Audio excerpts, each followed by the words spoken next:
Friends, good morning. Welcome to my channel. ఒక చిన్న story అండి.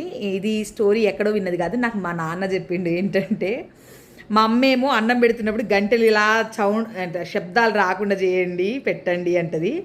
మా నాన్న ఏంటంటే అలా ఎందుకు చేస్తారు అన్నప్పుడు మా నాన్న చెప్పిండు ఏంటంటే, తక్కువ వంట అక్కడ భోజనం తక్కువ ఉన్నప్పుడు తినేవాళ్ళు అర్థం చేసుకొని తినాలని అలా సౌండ్ చేస్తారట. మా నాన్న వాళ్ళ మేనత్త వాళ్ళ ఇంటికి భోజనానికి వీళ్ళు వెళ్తే మంచి సమ్మర్ ఆ సీజన్లో వాళ్ళ అత్తమ్మ వడ్డిస్తూ చికెన్ కూర ఏదో నాన్ వెజ్ వడ్డిస్తూ ఇలా గరిటె సప్పుడు చేస్తే వాళ్ళ మేనత్త వచ్చి, మా నాన్న వాళ్ళ మేనత్త వచ్చి, మా పిల్లలు మటన్ చికెన్లు ఇట్లా మాంసాహారాలు తినరు, వాళ్ళు మామూలు కూరలతోనే భోజనం మంచిగా చేస్తారని చెప్పేసి మంచిగా ఆవకాయ ఊరగాయ వేసి పప్పు వేసి పెట్టేసి కడుపు నిండా భోజనం పెట్టేదారు. ఏమంటారు ఫ్రెండ్స్, మాంసం తినడం మంచిదా అంటే ఆ టైంలో కడుపు నిండా భోజనం చేయడం మంచిదా అనేది మీ కామెంట్స్లో తెలియజేయండి.